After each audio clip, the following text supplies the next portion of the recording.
La acción popular. La acción popular debe ser entendida como una atribución, una legitimación activa a cada uno de los ciudadanos para que pueda personarse en un proceso sin necesidad de invocar una lesión o interés propio, sino en defensa de la legalidad o de los intereses colectivos de los cuales él es miembro. Hemos de tener en cuenta que hay que diferenciar muy claro dos conceptos: el derecho a la tutela judicial efectiva, cuando a una persona se le vulneran los derechos e intereses legítimos particulares o propios, y la acción popular, cuando lo que seleccionan son los derechos de otros, de un colectivo, o los propios derechos, pero formando parte de un colectivo. La tutela judicial efectiva viene consagrada en el artículo 24.1 de la Constitución como un derecho fundamental de primera línea de protección que se comprende dentro de la sección primera del capítulo segundo del título primero de la Constitución, y por lo cual tiene una serie de vehículos instrumentales procesales muy adecuados para su respeto. Viene consagrado en el artículo 6 del Convenio Europeo de Derechos Humanos, en el artículo 14 de la Declaración de Derechos Civiles y Políticos. El artículo 125 de la Constitución, sin embargo, viene a enmarcar otro tipo de defensa de intereses. Las sociedades modernas pueden ser configuradas como, decía Ulrich Beck, como sociedades de riesgos. La sociedad va creciendo las prestaciones que tiene, pero junto a estas prestaciones positivas, una energía barata, una serie de autopistas, etcétera, va conllevando otro aspecto, junto a este aspecto positivo, otro aspecto negativo muy relevante, que son una serie de riesgos que vamos corriendo todos. Así, baste citar los supuestos de la seguridad nuclear, baste citar los problemas de medio ambiente, baste citar los problemas de seguridad en el tráfico, riesgos que no son concretos, sino que son difusos o abstractos, lo cual no significa que no sean importantes. Es más, pueden afectar más a nuestra vida de un modo más directo que los riesgos en principio concretos, que pueden incluso alcanzar una raigambre menor. Baste citar catástrofes como las de Chernobyl para darnos cuenta de que existe un riesgo colectivo y frente a ello se concede la acción popular. Se le otorga a los ciudadanos una posibilidad de participar en la administración de justicia. Si en todo proceso se te exige una legitimación activa, mire usted, explíqueme que aquí existe un interés concreto, un interés que ha sido lesionado en su caso, para que yo como juez pueda defenderle o ampararle. En este caso la acción popular es general, es abstracta. Cualquier ciudadano puede denunciar que se están violando una serie de valores que son colectivos, que son de la comunidad, y que él se siente afectado. Y baste citar a título de ejemplo los supuestos de violencia de género, un vecino que ve diariamente la posibilidad de que a su vecina la estén maltratando. En este caso, el vecino puede, en principio, no tendría legitimación activa para defender los intereses de esta persona maltratada que se encuentra anulada y que no puede defenderse. La acción popular le serviría para personarse en la causa y defender estos derechos e intereses legítimos. Por lo tanto, el contenido de la acción popular, aunque está relacionado con el derecho a la tutela judicial efectiva, no se incardina dentro de él. Sin embargo, conforme va avanzando la sociedad, conforme van avanzando los riesgos, conforme van avanzando los retos sociales, más necesaria aparece cada día la acción popular. La acción popular viene configurada en el artículo 125 de la Constitución como un derecho de participación directa del ciudadano en la administración de justicia. Su incardinación dentro del libro 6 del Poder Judicial tiene mucha trascendencia jurídica, dado que mientras la tutela judicial efectiva está configurada como un derecho fundamental, el derecho a la acción popular es una singularidad que viene configurada como un derecho accidental o de configuración legal. En este sentido, es necesario destacar que mientras el derecho a la tutela judicial efectiva es un derecho fundamental y por lo tanto de interpretación extensiva, en principio la acción popular no va a tener esta consideración. Sin embargo, no podemos nunca olvidar que se tratan de dos derechos que se encuentran íntimamente vinculados y que realmente la acción popular es una proyección de un interés general como es el derecho al acceso a los tribunales de un interés legítimo y tiene cierta lectura conforme y uniforme al desarrollo de la defensa de los derechos de los ciudadanos. Y en este sentido también hemos de destacar que cada día el ciudadano se encuentra más marginado frente no solamente al Estado, sino a nuevos poderes fácticos que van surgiendo, como son las grandes empresas, grandes holdings, compañías eléctricas, compañías de distribución, en las cuales hacen sentirse al ciudadano como más pequeño y una situación de más desigualdad.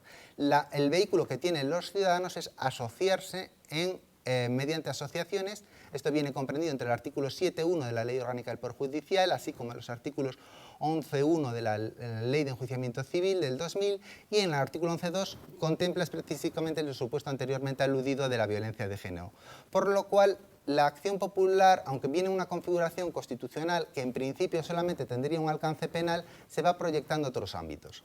Así, en el derecho administrativo también encontramos una acción pública en defensa del derecho urbanístico, los excesos en materia de derecho urbanístico y la imposibilidad, en teoría, de enfrentarse a ayuntamientos, a grandes empresas inmobiliarias, otorgan este vehículo especial al ciudadano de ejercerle esta especie de acción popular de carácter administrativo. Y lo mismo parece, aunque con mayores matices, se está otorgando en materia de medio ambiente.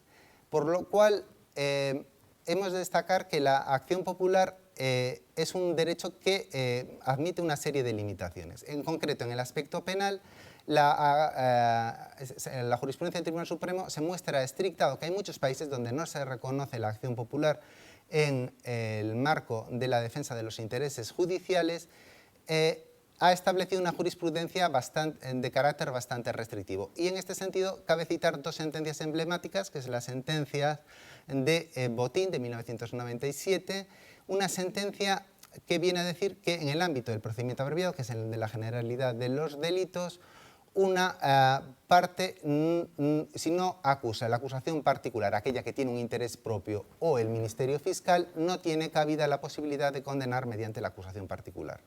Sin embargo, en la sentencia Atucha del año siguiente, de 1998, se perfila más el contenido de este derecho y se viene a decir, bien, en aquellos la regla general es esta, pero si lo que se está defendiendo es un interés general donde no puede haber un interés particular, en este caso enjuiciado era un consejero del gobierno vasco, un delito de desobediencia, un tema de intereses generales, sí que cabe la posibilidad de que la acusación popular sea tenida en cuenta. Es también necesario significar que puede ser utilizado como un vehículo de venganza social contra determinados individuos, pero en general el derecho a la acción popular, el derecho a que los ciudadanos puedan participar en la administración de justicia, ejerce unas funciones muy positivas sobre la convivencia y en la lucha para evitar los riesgos que lleva la propia sociedad de riesgos anteriormente mencionada. Algunos países de nuestra área jurídico-política han incorporado a sus textos constitucionales unos mecanismos, unas garantías, precisamente para reforzar lo que es la independencia judicial y que ésta no se vea perturbada por determinados medios indirectos o un poquito más sutiles. Es el caso de Italia, es el caso de Portugal y también de España. En esto nos ha ayudado mucho el profesor Aguiar de Luque a reflejar todos los detalles de lo que fueron los debates constituyentes. Lo cierto es que ya el artículo 122, punto 2 y punto 3 de nuestra Constitución encomiendan a este órgano de nuevo cuño, porque efectivamente fue inédito hasta la Constitución de 1978, una misión constitucional que es específica y que le confiere una clara singularidad como órgano constitucional del Estado. Ser órgano de gobierno del Poder Judicial. Evidentemente estamos ante una institución claramente pensada para reforzar esa independencia frente fundamentalmente al Poder Ejecutivo.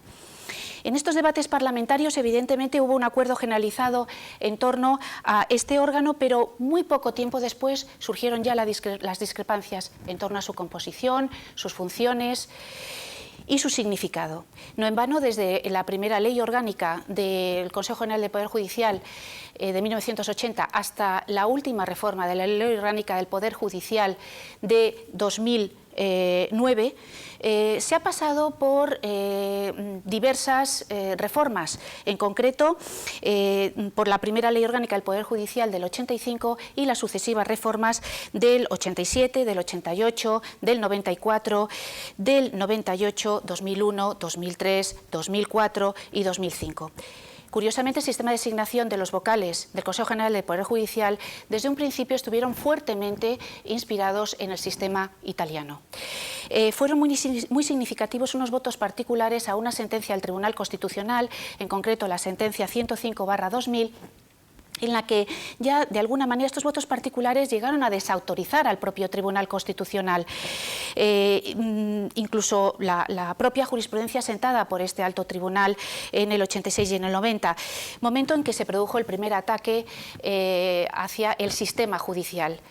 Desde luego hay que decir que este es uno de los extremos más espinosos, sigue siendo desde luego, en que no hay consenso entre las distintas fuerzas políticas. En cuanto a la peculiar naturaleza del Consejo General del Poder Judicial, hay que decir clarísimamente que no es un órgano jurisdiccional, no forma parte del Poder Judicial, tampoco ostenta la representación del mismo en su conjunto, ni se integra tampoco en los otros poderes del Estado.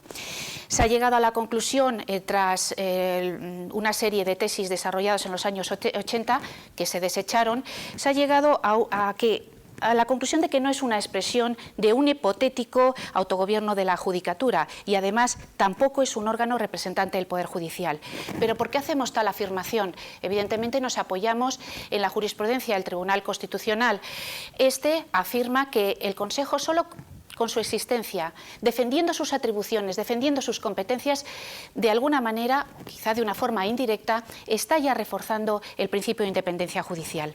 Lo cierto es que sí que es importante decir que al ser un órgano de gobierno, al definirlo así la Constitución como órgano de gobierno del Poder Judicial, no puede ser ni siquiera a efectos procesales representante del Poder Judicial, porque ello iría en contra de este principio de independencia de los jueces y magistrados. Gran parte de la doctrina considera que estamos ante un órgano constitucional que está establecido directamente por la Constitución y además autónomo de gobierno del Poder Judicial. Evidentemente, el Consejo, para que pueda cumplir de una forma adecuada su función o su papel, es importante que ocupe una posición autónoma. Y es órgano autónomo, independiente y además no subordinado a los poderes legislativo y ejecutivo. Por más que el primero intervenga en la propuesta de los vocales del Consejo General del Poder Judicial y el segundo, como sabemos, que sea el titular tradicional de aquellas tareas que ahora asume el Consejo General del Poder Judicial. Evidentemente, la finalidad que se persigue con ello es evitar que se enturbie la imagen de independencia judicial. En cuanto a órgano de gobierno del Poder Judicial, por supuesto la independencia judicial y la existencia constitucional del propio Consejo ya comportan el reconocimiento por parte de la Constitución de una autonomía de la Judicatura, pero entendida como conjunto de jueces y magistrados de la carrera judicial.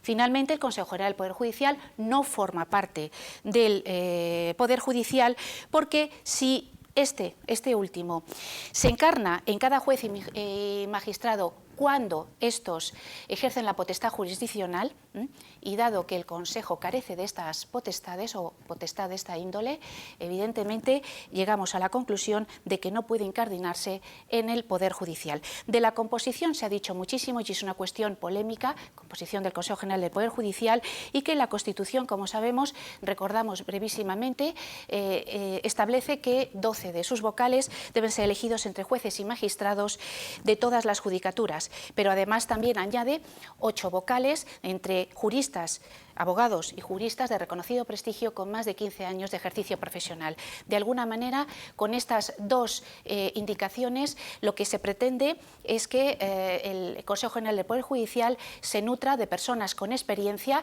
o bien experiencia propia por sus tareas, las tareas que han venido desempeñando, o bien por personas que conocen bien la Administración de Justicia, pero que pueden aportar otros puntos de vista. Evidentemente, el polémico tema de la parlamentarización de todos los miembros o de todos los vocales del Consejo General del Poder Judicial, precisamente implantado en las modificaciones de 1985 y de 2001, el Tribunal dice: ¿no están realmente vinculados los vocales al órgano proponente? Bueno, en efecto, hay que decir que nada se ganaría independizando del Gobierno, del Ejecutivo, las funciones que tiene que desempeñar el Consejo General del Poder Judicial si resulta que se van a desempeñar por personas que están ligadas a un poder, en concreto al poder legislativo. Sin negar que el sistema que establece la Ley Orgánica del Poder Judicial comporta sus riesgos, sin embargo, hay que decir que estos riesgos no son una consecuencia obligada del sistema. Lo cierto es que con la propuesta por las cámaras de los 20 vocales del Consejo General del Poder Judicial, hay que decir que los vocales no se convierten por ello en meros comisionados o delegados del Congreso y del Senado, en absoluto, porque no necesariamente ocurre esto, que de una manera ineludible tenga que depender los vocales o los miembros nombrados para un órgano que tengan que depender, lógicamente, del órgano que los propuso. En el caso del Consejo, todos los vocales no están vinculados al órgano proponente. ¿Por qué? Evidentemente porque tenemos el artículo 119 de la Ley Orgánica del Poder Judicial que establece la prohibición del mandato imperativo. Además, también se establece un mandato fijo, que es de 5 años, no se corresponde con el de las Cortes, y además tampoco podrán ser removidos sino por los casos que establece la Ley Orgánica. Añade el Tribunal que el Poder Legislativo no actúa como poder constituyente a la hora de cumplir el mandato constitucional. Esto es muy importante. Y además se pronuncia en este sentido con motivo de un recurso de inconstitucionalidad que se planteó sobre el artículo 112 de la Ley Orgánica del Poder Judicial, en concreto sus apartados primero y tercero. Pues bien, aquí el Tribunal deja muy claro que tiene que recomendar al legislador su sustitución, pero no su invalidez, porque de por sí no es contrario a la Constitución. Respecto a los debates parlamentarios, tan solo recordar que efectivamente hubo un consenso inicial sobre digamos, la experiencia de los miembros que tendrían que formar el Consejo General del Poder Judicial, pero evidentemente no se llegó a especificar el procedimiento. Es decir, cómo se iba a llevar a cabo. Esto se dejó, como sabemos, a la posterior Ley Orgánica. Lo cierto es que el Tribunal Constitucional ha dicho a este respecto que es muy importante ver la finalidad de todo ello, de este artículo de la Constitución, el 122, donde de alguna manera lo que se persigue es que la composición del Consejo sea de alguna manera o refleje el pluralismo existente en la sociedad. Pensamos que esto es muy interesante y muy importante, desde luego, para un órgano de esta naturaleza. Además, esta finalidad se alcanza quizá de una forma más sencilla, atribuyendo a los jueces y magistrados la designación de esos 12 vocales, pero también se corre el riesgo de trasladar a lo que sería, digamos, la carrera judicial o al seno de la carrera judicial esas divisiones ideológicas. Todo tiene sus pros y sus contras, no cabe duda. Pero es que además podemos decir que esta finalidad tampoco queda anulada porque adoptemos otro procedimiento, como es, por ejemplo, el de que las cámaras propongan a estos vocales. Máxime si tenemos en cuenta que se exige una mayoría cualificada, en concreto de una mayoría cualificada, como sabemos, de 3/5. No se puede negar, finalmente, que se corre el riesgo, y también lo ha señalado el alto tribunal, de que las cámaras olviden este objetivo a la hora de cubrir los puestos y lo hagan en función de las fuerzas políticas, es decir, de los diversos partidos, distribuyan los puestos teniendo en cuenta los diversos partidos en función de la la representación de las fuerzas políticas en el seno de la Cámara, que como sabemos esto ha ocurrido en otros terrenos. Sin embargo, la lógica del estado de partidos sí que, aunque puede llevar a actuaciones de este tipo, por desgracia, pero también obliga a mantener al margen de la lucha política ciertos ámbitos de poder, en concreto el Poder Judicial. Concluye el Tribunal señalando que los riesgos de este sistema de elección establecido en el 112 es lo que ha llevado a considerar que el legislador debería plantearse su sustitución, pero no su invalidez. Eso queda muy claro. Para finalizar, de los tres sistemas por los que hemos pasado, para la elección de los vocales del Consejo General de Poder Judicial, en concreto en el 80, en 1980, en el 85 y 2001, y cuando ya aparecía después de este último sistema de 2001, que satisfacía a las fuerzas políticas mayoritarias y también incluso a los propios integrantes del Poder Judicial, como sabemos, hace no demasiado tiempo el partido en el gobierno, el PP, ya ha manifestado su interés de volver a revisar lo que sería el régimen del Consejo General de Poder Judicial, quizá pensando en que este sistema podría incrementar la presencia del asociacionismo en lo que sería el asociacionismo judicial, el Consejo General del Poder Judicial, y además también disminuir, y esto sería un inconveniente muy grave, la cohesión entre los integrantes del Consejo General. Como sabemos, esto ocurre en otros órganos, como por ejemplo el Tribunal Constitucional, es el eterno problema. Pero en cualquier caso, el Consejo General del Poder Judicial, cuando tiene que pronunciarse sobre alguna cuestión un poquito delicada, un poquito conflictiva, se produce un alineamiento inevitable entre conservadores y progresistas. Concluimos diciendo que las funciones del Consejo General del Poder Judicial, que por supuesto son diversas, se contemplan tanto en la Constitución como en las leyes, en concreto la Ley Orgánica del Poder Judicial, son muy claras. Tiene que asumir aquellas funciones que obligadamente que tiene que asumir el Consejo, son aquellas que más pueden servir al Ejecutivo para intentar influir en los tribunales, como por ejemplo pues a través de nombramientos, de destinos, de ascensos. Por lo tanto, la finalidad del Consejo es pues privar al Ejecutivo de esas funciones y transferirlas a un órgano separado y, por supuesto, autónomo. El Estatuto Judicial es un régimen jurídico estatutario específico del que disfrutan los miembros de la carrera judicial en su condición de tales, con idea de protegerles frente a posibles injerencias o interferencias.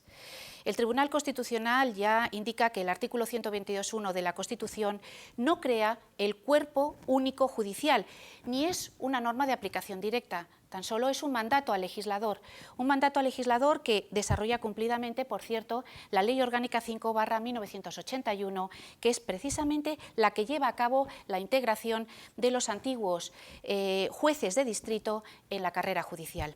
En cuanto a la reserva de ley orgánica contenida en este precepto, como sabemos, remite a una ley orgánica, pero no a cualquier ley orgánica. Se trata de la Ley Orgánica del Poder Judicial, entendida, por tanto, como un texto normativo unitario, donde se regula el régimen estatutario de los jueces y magistrados, globalmente considerados, sin diferenciar entre lo que serían las funciones jurisdiccionales de las que son de otra naturaleza, que también pueden desempeñar, con arreglo al artículo 117.4 de la Constitución. En definitiva, el constituyente se decanta por encomendar al legislador orgánico el estatuto judicial, de tal manera que no podrá ser afectado más que por la mayoría absoluta del Congreso.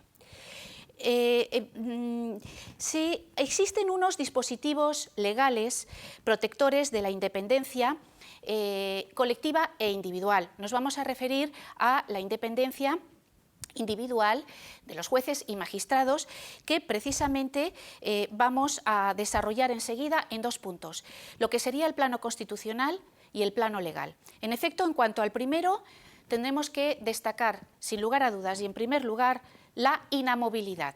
La inamovilidad porque se trata de la garantía esencial y que además consiste en que los jueces y magistrados no van a poder ser separados, suspendidos, trasladados ni jubilados, sino por las causas y con las garantías que establece la ley. concreto el artículo 117.2 de la Constitución y otros preceptos de la Ley Orgánica del Poder Judicial. Entre esas causas de jubilación se comprende, lógicamente, la fijación de un límite de edad. Este es un tema muy polémico y este límite de edad ha sido establecido por la ley, como sabemos. Este artículo 117, de alguna manera, y en ello ha insistido el Tribunal Constitucional, lo que evita es que la jubilación pueda ser regulada reglamentariamente o bien concedida según lo que serían casos individuales. Bien, es verdad que el Tribunal Constitucional ha admitido dictar reglamentos, pero en cuestiones de detalle, nada más. La garantía de inamovilidad viene dada no solo por la reserva de ley orgánica, se establece por, como sabemos, reserva de ley orgánica, sino que en cuanto a esa ley ha de regular también las causas de la jubilación y de la edad, con un carácter, digamos, abstracto y también general. Lo cierto es que el artículo 386 de la Ley Orgánica del Poder Judicial, que precisamente se refiere a la modificación de la edad de jubilación, no puede considerarse que de alguna manera afecte a la inamovilidad judicial, no. Solamente esta inamovilidad se vería afectada en el caso de que la ley autorizase a jubilar a los jueces pues, de una forma discrecional, y esto evidentemente no ocurre. La inamovilidad en principio es permanente, sin límite temporal, y además también es absoluta, porque se tiene derecho, además, a lo que sería el concreto destino que se ocupa. Incluso, y esto es muy interesante, la situación estatutaria de los jueces es mucho más estricta que para los funcionarios de la Administración Civil del Estado, para quienes se reconoce o se admite el derecho a la sindicación, cosa que, como sabemos, queda prohibida para los miembros de la magistratura, con arreglo al artículo 127 de la Constitución. El que el estatuto jurídico de los jueces esté fijado por ley significa que ésta define los elementos que lo componen y que se pueden modificar, pero ojo, siempre dentro de lo que sería el marco de la Constitución. Por ejemplo, la existencia de una carrera judicial o de un derecho a la jubilación de sus integrantes son elementos sobre los que no puede tener disponibilidad el legislador, pero sí puede modificar sus condiciones, y entre ellas el momento en que ha de producirse la jubilación. El Tribunal considera que este artículo 386 de la Ley Orgánica del Poder Judicial, en este artículo falta un elemento indispensable para que pueda calificarse lo que es la reducción de la edad de jubilación como una medida expropiatoria, porque esto se llegó a plantear incluso ante el tribunal. ¿Por qué? Pues porque son expropiables, como sabemos, y por lo tanto indemnizables solo los bienes y derechos o, en todo caso, intereses patrimoniales legítimos aún no garantizados como derechos subjetivos. Dado que no existe un derecho consolidado, un derecho, digamos, adquirido a que se mantenga una determinada jubilación, lo que en realidad se estaría privando a los jueces de una expectativa, pero, como decimos, no de un derecho consolidado. Como sabemos, la Ley Orgánica 7/1992 fue la que dio una nueva redacción a ese artículo 386 de la Ley Orgánica del Poder Judicial, al establecer ya la edad de jubilación al cumplir los 70 años, sin perjuicio, lógicamente, de la jubilación voluntaria. Junto a la inamovilidad hay que hablar de un régimen de incompatibilidades bastante estricto, en el sentido de que no podrán ejercer determinados cargos públicos.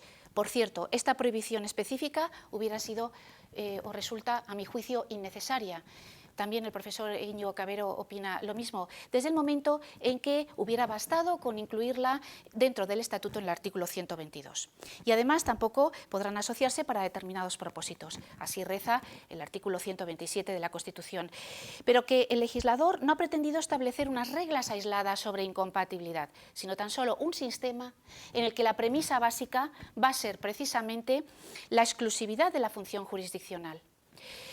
El Tribunal Constitucional ha indicado algo, yo creo, también muy relevante para esta materia que nos ocupa, al decir que el asociacionismo es quizá el único cauce de que dispone para defender sus intereses profesionales la carrera fiscal. De hecho, esto está reconocido en la Constitución, en el artículo 127, que por cierto prohíbe también a los fiscales pertenecer a partidos políticos y a sindicatos. Por eso deduce el Tribunal Constitucional que el asociacionismo se convierte efectivamente en el único cauce para que puedan defender sus intereses. En esta línea quiero recordar una sentencia relativamente reciente del Tribunal Constitucional, la sentencia 102/2009, en la que precisamente la Asociación Profesional de Jueces y Magistrados, Foro Judicial Independiente, invoca la doctrina del propio Tribunal Constitucional de 1987 en el caso de nombramientos de cargos judiciales. Se trata de un recurso de amparo por vulneración del derecho fundamental a la tutela judicial efectiva de jueces y magistrados, de jueces y tribunales, en efecto interpuesto por esta asociación profesional contra un auto dictado por la Sala de lo Contencioso Administrativo del Tribunal Supremo. Pues bien, el Tribunal Constitucional otorga parcialmente el amparo solicitado por esta asociación profesional. Yo creo que esto es muy interesante traerlo a colación con motivo de lo que sería el asociacionismo y el artículo 127. Para terminar, en el plano legal, como hemos indicado con anterioridad, podemos destacar que la Ley Orgánica del Poder Judicial dedica varios preceptos a lo que es la independencia, habla de la inmunidad judicial, habla también de lo que sería la seguridad económica y, sobre todo, se tipifica como falta muy grave, y para mí esto es muy positivo, lo que sería la intromisión mediante órdenes o presiones de cualquier otra índole en el ejercicio de la potestad jurisdiccional de otro juez o magistrado. Desde luego esto es muy relevante para todo lo que se refiere al principio de independencia judicial. Finalmente hay que añadir que la responsabilidad es el reverso de la independencia, pero ojo, tiene que ser un reverso que no la anule. En este sentido hay que decir que una responsabilidad judicial o un exceso de responsabilidad judicial puede minar la independencia judicial. Por ello es importante encontrar el equilibrio. En nuestro ordenamiento hay que recordar que los jueces y magistrados están sujetos a formas jurídicas de responsabilidad penal, civil, penal y disciplinaria, pero no a responsabilidad política. Finalmente, hay que decir, y de una forma separada, que también existe lo que sería una responsabilidad patrimonial del Estado por actuaciones irregulares o erróneas de la Administración de Justicia. El Ministerio Fiscal, de naturaleza compleja y polifacética, se encuentra regulado en el artículo, como sabemos, 124 de la Constitución, dentro del propio título 6, Poder Judicial.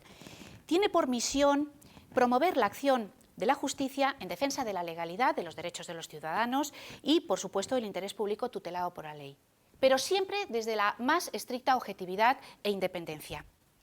Puede ser definido como un órgano de relevancia constitucional integrado con autonomía funcional en el organigrama del Poder Judicial. De hecho, la Ley 50/1981 regula su estatuto orgánico, una ley orgánica que ha sido modificada en 2003 y 2007, pero podemos afirmar que no es un órgano jurisdiccional ni forma parte tampoco del Poder Judicial en sentido estricto, como tampoco formará parte del Poder Judicial el Consejo General del Poder Judicial. El Ministerio Fiscal es único en todo el Estado, como muy bien sabemos, está formado por órganos propios y que además están organizados conforme a lo que serían los principios de unidad de actuación y de dependencia jerárquica. En este sentido, me interesa muchísimo decir que se sigue el sistema francés, ya que en Francia se afirma que el Ministerio Público es uno e indivisible. A la cabeza se encuentra el Fiscal General del Estado. El Ministerio Fiscal, como sabemos, está legitimado para interponer recurso de amparo ante el Tribunal Constitucional, se infiere de los artículos 162 de la Constitución y también del artículo 46 de la Ley Orgánica del Tribunal Constitucional, pero esta legitimidad se configura como un jus agendi reconocido a este órgano precisamente por su posición específica institucional, funcionalmente delimitada, como sabemos, en la propia Constitución, en el artículo 124. Ello justifica perfectamente su presencia ante el Tribunal Constitucional. Lo cierto es que, promoviendo el amparo, el Ministerio Fiscal defiende ciertamente derechos fundamentales, pero ojo, esto es muy interesante porque no lo hace porque ostente su titularidad, sino tan solo como portador del interés público. Pero, ¿qué se puede decir del interés público y el Ministerio Fiscal, ya que estamos hablando de ello? El Tribunal Constitucional tenemos que decir que no está vinculado a la hora de decidir si una pretensión debe ser estimada o no, ni por las alegaciones del actor, ni tampoco por las de las otras partes. El artículo 84 de la Ley Orgánica ya pone el acento en este interés público que concurre a la tutela de los derechos fundamentales. Pues bien, este mismo interés público explica por qué el Ministerio Fiscal es parte en el proceso de amparo, precisamente en atención a las funciones que le atribuye la Constitución en este artículo 124. Pero el Ministerio Fiscal, tenemos que decir, que no monopoliza la iniciativa y el ejercicio de la acción penal. Quiero insistir en ello. ¿Por qué? Porque en todo caso, junto con la acción pública, se reconoce al perjudicado lo que sería el jus ut procedatur, con cierta amplitud, que satisface el derecho que proclama el artículo 24 de la Constitución. Pero sin que desde esa posición del perjudicado se pueda proponer, digamos, cuál ha de ser la actuación del Ministerio Fiscal, ya que es únicamente este el que ha de, digamos, al que corresponde el modo o cómo ejercer sus funciones. Yo creo que esto es importante recordarlo aquí, porque efectivamente no estoy más que mencionando el pronunciamiento, uno de los pronunciamientos del Tribunal Constitucional en relación con precisamente el Ministerio Fiscal y el ejercicio de la acción penal. Pero además también es interesante recordar que la intervención del Ministerio Fiscal es facultativa. ¿Y por qué es facultativa? Bueno, pues porque del artículo 124 de la Constitución no se desprende la obligación de que este Ministerio Fiscal intervenga en todos los procesos penales sin excepción alguna. No, en absoluto. Lo que sí impone la Constitución al Ministerio Fiscal es que, lógicamente, es la obligación de promover la acción de la justicia, por supuesto, en defensa de la legalidad, de los derechos de los ciudadanos y del interés público tutelado por la ley. Pero además la función atribuida al Ministerio Fiscal por la Constitución de promover la acción de la justicia, por cierto, esto ya denota un Ministerio Fiscal claramente activo e intervencionista, no implica necesariamente el deber constitucional ni tampoco legal de ejercerla en todos los casos. Yo creo que eso es importante porque, en efecto, así como en algunos supuestos la ley dispone la participación obligatoria de este Ministerio Fiscal en algunos procesos no penales, sin embargo, es verdad que también puede relevar al fiscal de intervenir en algunos de aquellos supuestos en los que la defensa del interés público se atribuye a los particulares interesados. El Ministerio Fiscal, finalmente, ha estado muy vinculado al Poder Ejecutivo. Sin embargo, vamos a hacer algunas matizaciones. Efectivamente, este fue uno de los puntos o uno de los extremos más espinosos en todos los debates parlamentarios, en concreto en la elaboración del texto constitucional. Pero hay que decir que no forma parte de la estructura orgánica del Ejecutivo. Esto es importante. Depende del Gobierno, eso sí, en ciertos nombramientos, ascensos, destinos. Sin ir más lejos, sabemos que la propuesta de nombramiento y cese del Fiscal General del Poder del Estado corresponde al Gobierno, pero también, a su vez, este Gobierno puede solicitar, es decir, el Ejecutivo puede solicitar al fiscal que promueva acciones ante los tribunales. En este sentido, la Constitución y la legislación ordinaria lo que han buscado es una posición, desde el primer momento, una posición de equilibrio entre lo que sería la dependencia plena y la independencia. Pero, en cualquier caso, y con esto concluimos, es que sus funciones, las funciones del Fiscal General del Estado y, por lo tanto, del Ministerio Fiscal, las funciones ha de ejercerlas conforme a los principios de legalidad e imparcialidad. Ambos neutralizan una errónea e irregular dependencia. El imperio de la ley. Bajo el nombre del imperio de la ley entendemos sobre todo un concepto: la lucha por la isonomía, por la igualdad de todos ante la ley y la lucha contra el privilegio. Este es uno de los aspectos fundamentales de todo Estado de Derecho y es un aspecto fundamental en muchos órdenes. y es un derecho que viene a tocar muchos derechos fundamentales.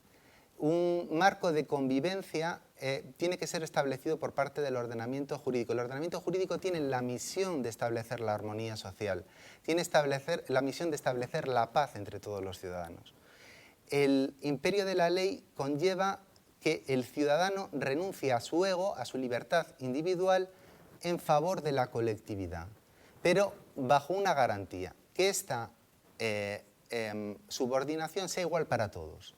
Por lo cual, el someterse a la ley conlleva una renuncia a la libertad individual, consagrada en el artículo 17 de la Constitución, en pro del artículo 10 de la Constitución, en pro de la defensa de mi propia dignidad. Yo soy tan digno como el resto de los ciudadanos. En el momento que no rige la isonomía, que no rige la igualdad de todos ante la ley, nos encontramos en el mundo del privilegio. Es una de las herramientas instrumentales fundamentales para fabricar un marco avanzado de convivencia. Esto significa que con eso hemos llegado al sumum, que hemos llegado a la panacea, a la resolución de todos los problemas, a la piedra filosofal, no, pero es una pieza absolutamente necesaria. Sin esta pieza no se puede entender prácticamente nada del mundo jurídico. Fue Clístenes, en la configuración de la antigua Atenas, el hombre que impuso en el ágora la isonomía. Todos somos iguales ante la ley y nadie está por encima de la ley.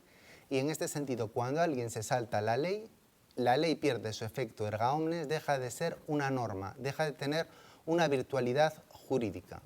Hemos de destacar que el derecho puede ser justo o injusto. Hay muchas normas draconianas, muchas normas injustas. Lo que nunca puede ser es arbitrario. El imperio de la ley, la sumisión de todos frente al texto de la ley, conlleva que al hacernos iguales ante la ley, todos podamos invocarla en el mismo sentido. Todos nos sentamos amparados ante la misma. Y en este sentido, el privilegio conlleva completamente lo contrario, el saltarse la ley en virtud de razones intuitu personae, en razones personales. Desfigura la ley y hace que una persona se sitúe por encima de la misma, con lo cual desconfigura esa situación de igualdad y la ley, al ser igual, tiende a ser pública, enunciarse a todo el mundo, ser una ley secreta, conlleva un cierto otro factor positivo que es la consagración de la lógica. Las normas tienden a ser lógicas, a mantenerse en el tiempo porque son públicas y porque son iguales para todos. Y si una ley es draconiana o excesiva, no suele durar porque el marco social, con el paso del tiempo, suele repudiarla, suele echarla del ordenamiento jurídico porque no respeta estos parámetros. Por lo cual es un vehículo de justicia y aunque la norma no sea siempre justa, sí que su permanencia en el tiempo es una manifestación de justicia. Así la Lex Rodia di Actu, una ley mercantil de los mercaderes rodios de carácter marítimo, ha pervivido a lo largo de la historia durante 26 siglos. ¿Esto qué explicación puede encontrarse? Porque es una ley lógica, es una solución casi matemática a un problema que se plantea en la sociedad. El imperio de la ley conlleva que si una ley no se adapta al conjunto social, decae la desuetudo, no se aplica y pierde vigor, pierde fuerza. Pero las leyes que realmente se acomodan al espectro social vienen a conllevar un respeto a una serie de principios axiológicos como son la lógica y la norma.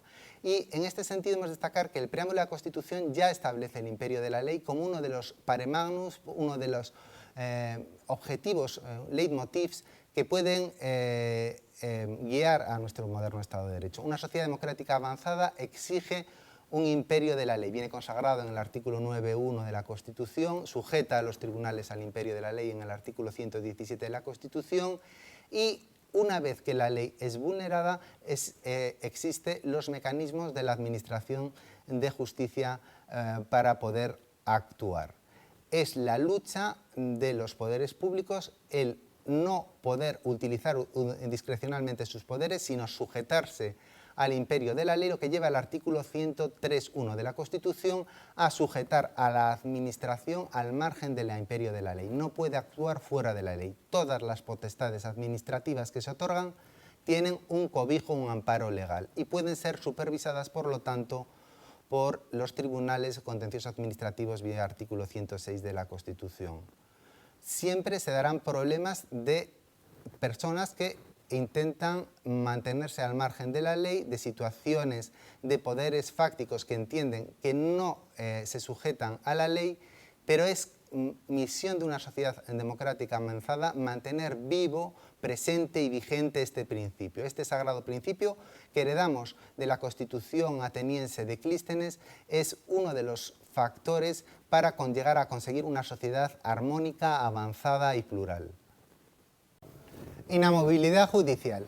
Bien, la inamovilidad de jueces y magistrados es uno de los principios que fundamenta, junto con la independencia judicial, la responsabilidad y el sometimiento de los jueces al imperio de la ley, el estatuto de los jueces y magistrados encargados de la administración de justicia, conforme al artículo 117 de la Constitución. Bien, en principio la inamovilidad judicial es una garantía instrumental, no puede ser considerada como una garantía autónoma. La independencia judicial es la auténtica garantía que viene a cubrir esta importancia de la inamovilidad judicial. No se puede entender la inamovilidad judicial si no es en pro de preservar, de garantizar, de salvaguardar el derecho a la independencia judicial. Y este derecho es absolutamente importante en un Estado de Derecho. El juez es la clave de bóveda del Estado de Derecho. Conforme al buen funcionamiento de los jueces, se encuentra la posibilidad de que los derechos fundamentales sean respetados, de que el resto de las garantías y derechos constitucionales tengan algún sentido, que cuando un ciudadano se ve menoscabado en sus derechos e intereses legítimos pueda tener una respuesta, depende de la independencia judicial. El Poder Judicial es un poder neutro, no es un poder que tiene menos alcance, menos poder y menos sentido que los otros dos poderes, como son el Poder Ejecutivo y el Poder Legislativo. ¿Por qué? Porque un Estado democrático, basado en la división de poderes, el Poder Legislativo tiene una legitimación que está en la soberanía popular y el Poder Ejecutivo tiene una legitimación que también se encuentra en la soberanía popular. El pueblo les ha delegado su voluntad y ellos representan la voluntad del pueblo. Los jueces no tienen este tipo de legitimación, sin embargo tienen una legitimación autónoma, diferente. Son un poder neutro, un poder aséptico, un poder que se encarga de preservar los excesos por parte de los otros poderes. Son un poder de control y en este sentido la tendencia natural de la mecánica de cualquier discurso de poderes es intentar anularlo. Porque cuanto más se anule al Poder Judicial, más libertad, más posibilidades de actuación van a tener los otros poderes. En esta dinámica, en este discurso de los diferentes poderes, debe existir un marco de respeto. Una de las técnicas que se utiliza tradicionalmente y se ha utilizado en el pasado era atentar la independencia judicial mediante la movilidad de los jueces. Había un determinado juez que estaba enjuiciando o investigando un determinado asunto y no resultaba propicio a los intereses o resultaba molesto a la actuación de los otros dos poderes y se utilizaba este vehículo que era el de intentar distorsionar su funcionamiento colocando nuevos jueces que cumplieran los dictados de lo mandado. Juzgar es simplemente actuar imparcialmente y según la conciencia del juez. En este sentido y siempre conforme a la ley. Pero en este sentido, cuando un juez actúa parcialmente, cuando un juez obedece, no está realmente juzgando, lo que hace es actúa como un órgano parcial, lo que hace es obedecer una serie de dictados, acata órdenes. Y en este sentido, realmente lo que hace no es juzgar, puede que sea juez, pero no juzga. Juzgar conlleva ponderar case by case, caso por caso, en cada una de las circunstancias de las vicisitudes que se produce un conflicto entre dos personas o entidades, una solución armónica, una solución justa basada en la ley y de acuerdo a la conciencia del juez. Esto a veces resulta molesto a los poderes avasalladores, que no solamente son las entidades públicas, sino que también en las modernas sociedades son las grandes empresas, los grandes holding, emporios financieros, que conllevan una serie de intereses que por su dinámica natural intentan avasallar al ciudadano, intentar compelirle en una persona que no es igual a la ley, que es menos que ellos y que tiene que someterse a sus dictados. Por lo cual, esta garantía cada día cobra más importancia. Tiene una protección constitucional muy relevante y en este sentido hemos de destacar que el artículo 117.6 de la Constitución prohíbe los tribunales de excepción, el artículo 26 de la Constitución prohíbe los tribunales de honor. Ya desde 1868, con el decreto de unificación de fueros, se prohíben los tribunales excepcionales y también se busca no solamente tribunales postizos, sino que también los tribunales creados legítimamente estén creados en base a una norma abstracta. Esto significa que no puedan existir tribunales extraordinarios versus Audiencia Nacional. No, no significa esto. Puede haber un tribunal ordinario predeterminado por la ley que siempre que exista una serie de circunstancias excepcionales que le den algún tipo de justificación. No basta una previsión legal, sino el Tribunal Constitucional exige un plus, exige que estos tribunales extraordinarios tengan algún motivo. Por ejemplo, la Audiencia Nacional, en el artículo 65 de la Ley Orgánica del Poder Judicial, está encargada de la lucha contra determinados intereses, como son bandas o organizaciones organizadas de carácter terrorista, de carácter mafioso, blanqueo de dinero, tráfico de drogas, bandas muy organizadas que necesitan una serie de tribunales que estén reforzados, que tengan un plus de refuerzo, que tengan un plus de competencia y a los cuales se les quita grandes cuotas de materia para conocer, pero se les aboca al conocimiento de determinadas materias. Y en este sentido vienen preordinados por parte de la ley, no se manipula la ley para la creación de estos tribunales. Y todo lo que decida un juez, por supuesto, puede ser equivocado, pero siempre queda la posibilidad al recurso, y un recurso que será ante otro tribunal preordenado por parte de la ley. Por lo cual, si se ha caído por el azar un mal juez, siempre queda la posibilidad de que otro tribunal rectifique lo dicho por el anterior tribunal y restablezca la situación de la vigencia del imperio de la ley. Por lo tanto, es una garantía absolutamente fundamental en la inamovilidad judicial. Viene incardinada con este juez natural, este juez previsto por parte del ordenamiento para evitar que lo que ha ocurrido en épocas pasadas, que los poderes absolutos, los poderes arbitrarios encontraban molestos las actuaciones de determinados jueces y es más fácil a veces que cambiar el ordenamiento jurídico, distorsionar su funcionamiento, acoplarlo a sus intereses, utilizando al juez como un mero instrumento de los mismos, como un testaferro, como un mandatario, como un órgano parcial que se limita a cumplir los dictados del poderoso. Por lo cual, la existencia de órganos administrativos, como es el Consejo General del Poder Judicial, solamente encuentran su verdadero sentido en cuanto que velan que los jueces se acomoden en cuanto a su nombramiento, en cuanto a su modo de actuar, bajo unos criterios de independencia. Esto no significa que los jueces no puedan ser removidos. Podrán ser removidos, podrán ser sustituidos, siempre conforme a una norma abstracta que predetermine un resultado y conforme a unas determinadas circunstancias. No es una salvaguarda absoluta, una vinculación del juez con el caso ad perpetuam, pero desde luego ya en el derecho romano se preveía la perpetuatio jurisdictionis, o sea, la vinculación del caso al juez. Esto significaba que era una garantía por parte del proceso que un juez que había empezado a conocer, un pretor que había empezado a conocer de una causa, conocía de ella hasta el final. El ciudadano le otorgaba una seguridad jurídica saber que cualquier juez podía conocer su causa, que no iba a ser un juez predeterminado por la autoridad que iba a acatar sus órdenes. Y en este sentido, todo el funcionamiento del Poder Judicial viene enfocado a esto, a preservar la autonomía de la conciencia del juez. El juez debe juzgar según su sana conciencia, así lo establece el artículo 741 de la Ley de Enjuiciamiento Criminal. Sin él no se entiende el ordenamiento jurídico. El juez debe ser quam tabula rasa in quea nihil scriptum es. Es una tabla rasa sobre la cual nadie ha escrito. El juez conoce un caso y tiene que enfrentarse al mismo. Tiene que darle una solución, pero una solución en base a la ley, a su conciencia y adaptándolo con criterios de equidad a las circunstancias.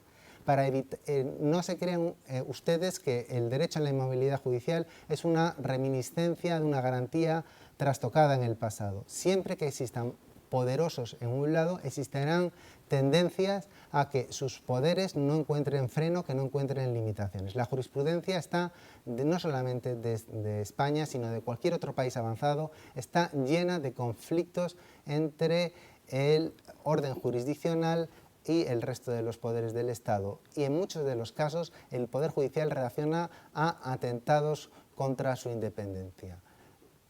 Por lo cual existen mecanismos como pueden ser la ley orgánica de conflictos jurisdiccionales, etcétera, que tratan de preservar esta independencia judicial.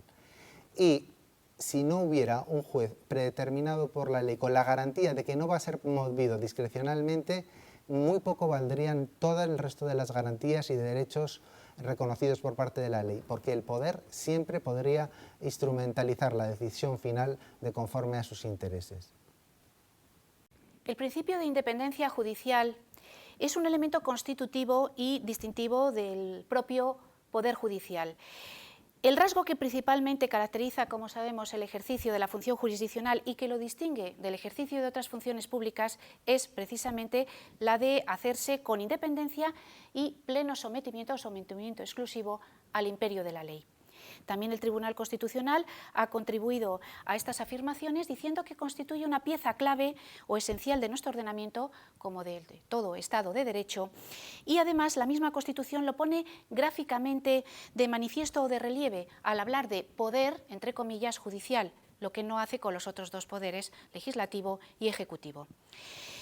Añade además el Alto Tribunal que efectivamente el Poder Judicial consiste en la potestad jurisdiccional, en ejercer la jurisdicción, y su independencia se predica de todos y cada uno de los jueces y magistrados que ejercen tal función.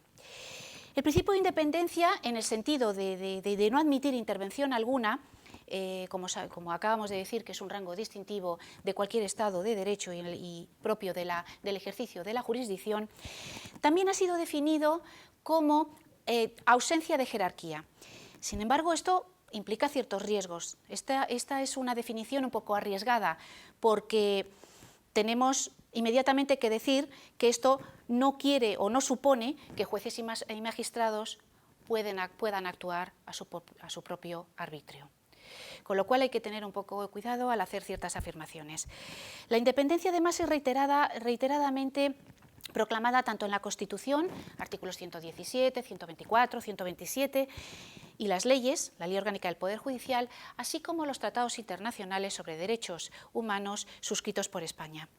Obviamente la independencia judicial, o si se quiere, la de cada juez o tribunal, tiene que respetarse no solo en el seno, en el interior de la propia organización del Poder Judicial, sino también tiene que ser respetada por todos. Así rezan los artículos 2 y 13 de la Ley Orgánica del Poder Judicial, respectivamente. En efecto, este último artículo 13 dice: todos estarán obligados a respetar la independencia de los jueces y magistrados. Esto quiere decir que el ámbito o alcance de la independencia judicial es absoluto. Dicho de otra manera, la Constitución y las leyes proclaman la misma independencia para un magistrado del Tribunal Supremo que para un juez de paz. Suele distinguirse entre una independencia interna respecto del propio órgano, como hemos dicho, y una independencia externa con respecto a otros órganos, a otros poderes del Estado. En efecto, de este doble sentido de la independencia podemos destacar lo siguiente. En primer lugar, los jueces y los tribunales deben estar sometidos exclusivamente al imperio de la ley. Independencia y sometimiento exclusivo a la ley podemos decir que se complementan, son incluso términos sinónimos, y además esto también está relacionado con la legitimación democrática de los jueces que deriva directamente de la Constitución, lo que no se puede predicar de los otros poderes del Estado. En segundo lugar, se destaca un conjunto de dispositivos legales ya mencionados para asegurar esa actuación independiente frente a ataques de otros poderes e incluso de particulares, sería el caso de los medios de comunicación. Esos dispositivos legales van a proteger la independencia colectiva y la independencia individual ya destacada en el Estatuto Judicial. En cuanto a la independencia colectiva, ¿qué es lo que tenemos que tratar aquí? ¿Qué dispositivos legales existen? En primer lugar, la reserva de ley orgánica, pero ya hemos dicho, no cualquier ley orgánica, sino la ley orgánica del Poder Judicial. Precisamente, esta ley orgánica es la que va a regular el estatuto jurídico de los jueces y magistrados y de esta manera se va a reforzar la posición institucional del Poder Judicial en lo que sería el marco de la separación de poderes. El segundo dispositivo sería la previsión del Ministerio Fiscal. La previsión del Ministerio Fiscal que velará por la independencia de los tribunales y, como no, la previsión de un Consejo General del Poder Judicial que va a permitir independizar del poder político a los integrantes del Poder Judicial. Estos dispositivos, como vemos, son fundamentales para la independencia judicial. En efecto, la misma Constitución preveía diversas garantías para asegurar esa independencia, fundamentalmente la inamovilidad de la que ya hemos hablado como garantía esencial, pero también la reserva a ley orgánica para regular todo lo que sería el estatuto jurídico.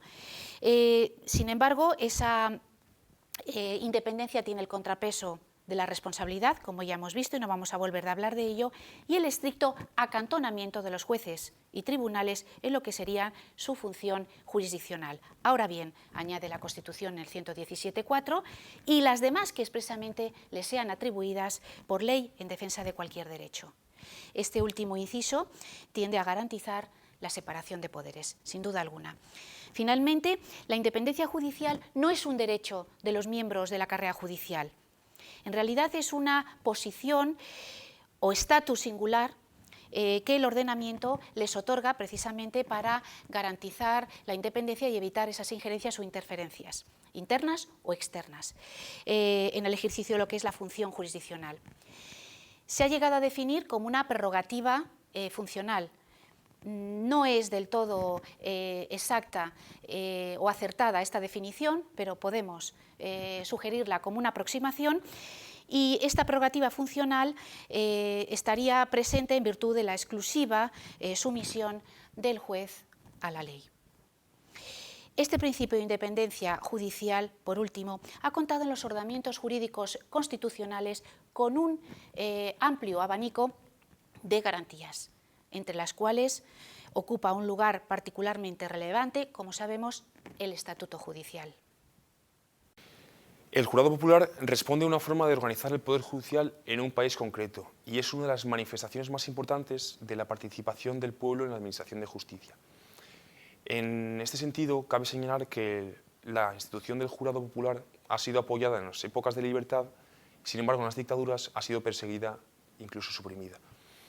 En cuanto a sus orígenes, encontramos los antecedentes más cercanos en la Constitución de Cádiz de 1812 y en la actualidad el jurado popular está previsto en el artículo 125 de la Constitución, el cual establece que los ciudadanos podrán ejercer la acción popular y participar en la administración de justicia mediante la institución del jurado, en la forma y con respecto a aquellos procesos penales que la ley determine. Y esta ley, mencionada en la Constitución, es la Ley Orgánica 5/1995 de 22 de mayo del Tribunal del Jurado. A continuación procederemos a explicar cuáles son los principales modelos de jurado popular que puede adoptar un ordenamiento jurídico. En primer lugar nos encontramos con el sistema puro, el jurado popular puro, compuesto por jurados legos, es decir, no versados en derecho, y presidido por un magistrado presidente, por un juez que es profesional.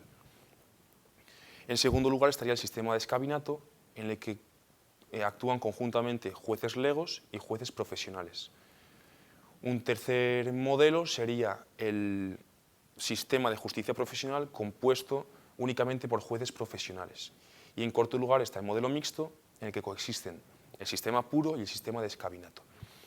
Nosotros vamos a referir al sistema puro, al sistema de escabinato y al mixto, ya que el sistema de justicia profesional escapa más al concepto de tribunal del jurado que conocemos en España. Por lo tanto, y en cuanto al jurado puro, está compuesto, como hemos dicho, por jueces legos, los cuales se limitan a pronunciar un veredicto, a declarar si los hechos están probados o no probados, y el resto de cuestiones técnicas se dejan a un juez o jueces que lo presiden. Los miembros del jurado aquí son elegidos o bien por el pueblo o bien a través de un sistema aleatorio, en base al censo. Y en algunos ejemplos de este sistema puro de jurado popular los encontramos en Estados Unidos, en Canadá, en Reino Unido, en muchos países escandinavos y también en España, si bien es cierto que, como veremos más tarde, es un sistema puro que introduce algunas variables, algunos aspectos propios del sistema de escabinato. A continuación explicaremos cuál es el jurado de escabinato, apuntando en primer lugar que los jueces legos participan en la determinación de los hechos probados, igual que en el jurado puro. Sin embargo, aquí también participan en la aplicación del derecho, es decir, aplican o redactan conjuntamente la sentencia con los jueces profesionales. En ese sentido, aquí no hay veredicto, simplemente se redacta una sentencia. Y como ejemplos de este modelo nos encontramos con Francia, con Alemania, con Italia, con Portugal, con Suiza, e incluso España en su día también adoptó este sistema de escabinato, si bien es cierto que luego el Poder Ejecutivo lo desechó. Por último, tenemos el jurado mixto, que como decíamos, responde a un sistema en el cual coexisten al mismo tiempo el jurado puro y el jurado de escabinato. En estos casos, los jueces legos, que componen el tribunal del jurado, pronuncian su veredicto sobre los hechos, pero además determinan cuál es el delito que se ha cometido, es decir, lo tipifican y deciden cómo se tiene que redactar el fallo de la sentencia, con lo cual vemos que las competencias son mayores. Otra particularidad se refiere a la determinación de la pena. Aquí intervienen tanto los jueces legos como los jueces profesionales. Conjuntamente deciden cuál es la pena que se impone al acusado. Y un ejemplo de este modelo mixto lo encontramos en Austria. Se caracteriza por ser funcionalmente muy complejo. Centrándonos ya en el modelo de jurado popular vigente en España, la Ley Orgánica 5/1995 del Tribunal del Jurado ha optado por el sistema de jurado puro. Por tanto, los jueces legos se limitan a declarar los hechos probados o no probados, dejando el resto de cuestiones técnicas, es decir, la aplicación del derecho al hecho concreto, al juez presidente. Sin embargo, ya señalábamos, ya adelantábamos que la Ley Orgánica 5/1995 no es absolutamente purista, por cuanto introduce algunos aspectos propios del Tribunal de Escabinos. Algunas de esas características las vamos a mencionar a continuación. Primero, el veredicto del jurado en España es motivado, a diferencia de lo que ocurre en otros países en los que se aplica el sistema de jurado popular puro, en los cuales el jurado popular, los jurados, lo único que hacen es responder a la pregunta del presidente, del juez profesional, señalando si el acusado es culpable o no culpable. En España hay que motivarlo. Y en segundo lugar, el jurado español, a través del magistrado presidente, puede formular preguntas a los peritos, a los acusados, a los testigos, algo que no ocurre en el sistema de jurado popular puro, por cuanto a lo que tienen que limitarse estos jurados es a ver y a escuchar lo que se dice en el juicio. En cuanto a los integrantes del jurado popular en España, señalar en primer lugar que el Tribunal del Jurado se compone de 9 jurados y un magistrado de la Audiencia Provincial, que lo presidirá. Estos jurados serán elegidos entre aquellos que no incurran en alguna de las causas de incompatibilidad, incapacidad, prohibición o excusa previstos en la ley. Y además hay que señalar que se trata de un deber inexcusable, público y retribuido. Como requisitos básicos, el jurado tiene que cumplir los siguientes. En primer lugar, ser mayor de edad. Se exige la mayoría de edad, 18 años. Esto contrasta con las regulaciones de otros países donde se considera que para poder participar en la institución del jurado y resolver conflictos es necesario tener más experiencia en la vida, precisamente para resolver esos asuntos que se producen como consecuencia de la vida en sociedad. Además, hay que saber leer y escribir. En tercer lugar, es necesario ser vecino en el momento de la designación de alguno de los municipios de la provincia donde se hubiera cometido el delito. Y por último, se exige no estar afectado por discapacidad física o psíquica que impida desempeñar las funciones propias del jurado popular. Y por último, en cuanto a las materias sobre las cuales puede conocer esta institución del jurado popular, el legislador ha elegido aquellos delitos cuya tipificación no es demasiado compleja, o aquellos delitos, aquellos hechos en los que los elementos normativos son especialmente aptos para ser valorados por personas que no son profesionales a la hora de impartir justicia. Y concretando, pues, el artículo 1.1 de la Ley Orgánica de 1995, que regula esta institución, señala que el Tribunal del Jurado tendrá competencia para conocer de cualquiera de los siguientes delitos. Los delitos contra las personas. En segundo lugar, los delitos cometidos por los funcionarios en el ejercicio de sus cargos. En tercer lugar, los delitos contra el honor. En cuarto, los delitos contra la libertad y la seguridad. Y por último, los delitos contra los incendios. Bien, ¿qué es la jurisdicción? Etimológicamente, la jurisdicción es decir o declarar el derecho ante un caso concreto. El mundo, que viene a ser como las circunstancias sociales, son tan amplias como un gran bombo de lotería, y las respuestas jurídicas son como el bombo pequeño de la suerte en los sorteos. Por lo cual, acoplar esa multitud de circunstancias dentro del bombo pequeño que es el ordenamiento jurídico es prácticamente imposible. Solamente se puede hacer mediante una aplicación ponderada del derecho, mediante la equidad, adaptando el derecho a las circunstancias sociales. Los conflictos que pueden existir entre los ciudadanos, existen muchas maneras de resolverlos. Una de las maneras es mediante el diálogo, y el 99% o mucho más de los conflictos sociales los resolvemos hablando entre las personas, dialogando y llegando a una solución armónica que dé satisfacción a las dos partes. Sin embargo, no siempre esto se puede conseguir y por eso se acuden a otra serie de vehículos instrumentales. Se acude a la heterocomposición, a la mediación, a la conciliación, cuando dos personas ya no pueden llegar a comunicarse, a llegar a un punto de encuentro, un punto común, y entonces buscan un tercero amistoso, un hombre bueno, que dé una solución a su conflicto y acatan el criterio de este tercero. En otras ocasiones lo que se hace es una de las personas impone la fuerza sobre la otra persona. Es lo que se denomina en derecho la autotutela, la imposición arbitraria del propio derecho. Una persona cree que tiene derecho y avasalla al otro y le impone su fuerza y le hace acatar, cumplir una solución. Esto tiene, en casos excepcionales, incluso acomodo dentro de nuestro ordenamiento jurídico.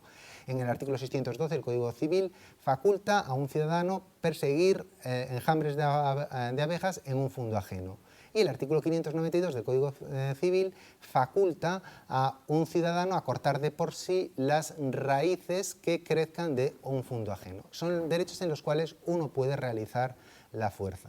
Sin embargo, en la generalidad de los casos, fuera de esta excepcionalidad absoluta, el artículo 455 del Código Penal castiga estas conductas como la realización arbitraria del propio derecho. Cuando los ciudadanos no encuentran un punto de encuentro común, para eso están los tribunales. Deben acudir a los tribunales a que le den una respuesta, que le den una solución. Solo los tribunales tienen el monopolio de la fuerza. Solo ellos pueden componer a los ciudadanos. Y eso en base a la legitimidad que les otorga el imperio de la ley, el respeto a la ley. Y en este sentido, la jurisdicción, el aplicar el derecho, tiene una serie de garantías que consideramos absolutamente fundamentales. En primer lugar, la jurisdicción está vinculada con un principio como es el de la soberanía, es única.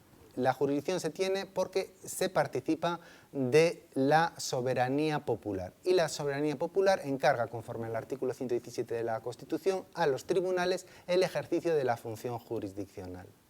En segundo lugar, la jurisdicción, el aplicar el derecho, conlleva tanto un aspecto declarativo, el declarar el derecho, como el hacer ejecutar lo juzgado. Y luego, por otro lado, conlleva un factor que es la exclusividad. En principio, la jurisdicción, al ser única, no admite la existencia de otras jurisdicciones, pero no faltan excepciones dentro de nuestro ordenamiento jurídico. Ejemplo, los supuestos de matrimonio rato y no consumado, el artículo 80 del Código Civil, interpretado conforme al artículo 6 del Tratado de España y la Santa Sede de 1979, que facultan a estos tribunales canónicos a conocer de determinadas causas muy especiales, que conforme a la jurisprudencia del Tribunal Constitucional tienen solamente el carácter de jurisdicción voluntaria. También podemos encontrar excepciones en el artículo 19 de la Ley Orgánica del Poder Judicial, la propia Constitución, que reconoce la posibilidad de tribunales de carácter constitucionario. Así encontramos el Tribunal de las Aguas de Valencia o el Tribunal de los Hombres Buenos de Murcia, que se encuentran recogidos dentro del artículo 19 de la Ley Orgánica del Poder Judicial. El hecho de que la jurisdicción sea única conlleva una delegación a todos los tribunales del conocimiento de una serie de causas. Pero, lógicamente, un tribunal que conociera de todos los conflictos variopintos y heterogéneos que proporciona la sociedad sería prácticamente imposible. Por lo cual, la jurisdicción se especializa y existen manifestaciones de la jurisdicción, órdenes de la jurisdicción. Ello no rompe el principio de unidad jurisdiccional, se mantiene la unidad de la jurisdicción, pero determinados tribunales van a conocer de determinado tipo de causas. El orden civil conoce los conflictos entre los ciudadanos, en principio, habría que hacer miles de matizaciones. El orden social conoce principalmente de los conflictos entre empresarios y trabajadores en materia de seguridad social. El orden penal conoce de la ejecución y aplicación de las normas de carácter penal. El orden contencioso administrativo conoce los conflictos que se producen entre los ciudadanos y las administraciones públicas. Cada uno tiene sus propios criterios, pero el ordenamiento jurídico es uno. Todos se nutren de la misma fuente. Y a veces existen problemas de orden jurisdiccional que son salvaguardados por la Sala de Conflictos del Tribunal Supremo, que intenta dar un orden a esta cuestión. En cualquier caso, existe una jurisdicción residual donde ningún conflicto tenga en principio cabida, se otorgará mediante la jurisdicción civil, que se configura como el órgano residual para conocer todos aquellos conflictos que no se hayan previstos por parte de la ley. En general, la función jurisdiccional es la aplicación dinámica del Poder Judicial. No tiene sentido el Poder Judicial si no tiene una función jurisdiccional, como dice el artículo 117.3, de juzgar y hacer ejecutar lo juzgado. El ejecutar lo juzgado no conlleva siempre una ejecución material por parte del tribunal del contenido de su sentencia. Puede delegar en otras personas, como puede ser en el orden contencioso administrativo, como puede ser en las penas privativas de libertad, en relación con la administración penitenciaria, el cumplimiento de su resolución. Da una resolución y dice, esto se tiene que ejecutar así. Lo que nunca puede perder el tribunal que declara el derecho y que como tal tiene la expectativa de cumplir lo mandado es de controlar el curso de la ejecución.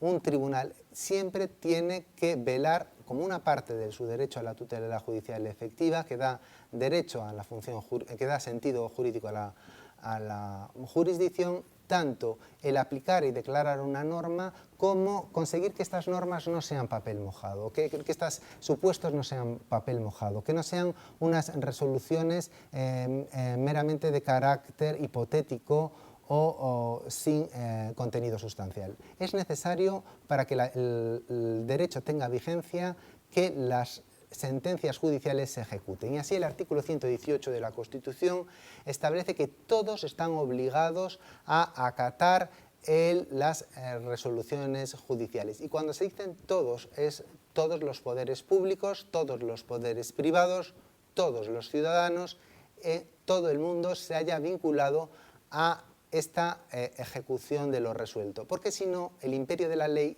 consagrado en el artículo 9.1 de la Constitución, consagrado en el preámbulo constitucional, carecería de sentido. El principio de legalidad solamente cobra sentido si un órgano jurisdiccional le otorga un contenido sustancial y aplica la ley.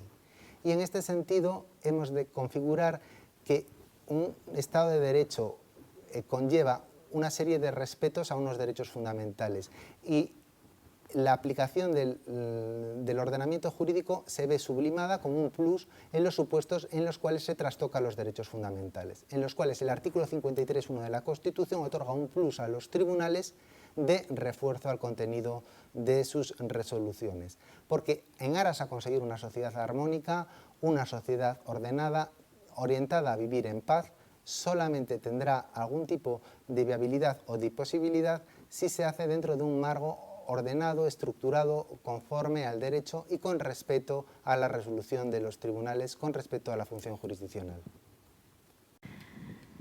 el acceso a la justicia gratuita, o el derecho, si se prefiere, a la justicia gratuita en España, es un derecho eminentemente prestacional que se particulariza, se caracteriza por estar estrechamente vinculado a un derecho civil, a un derecho político, a un derecho de los que clásicamente llamamos como de primera generación. La Constitución española del año 1978 consagra en el artículo 24 el derecho a la tutela judicial efectiva.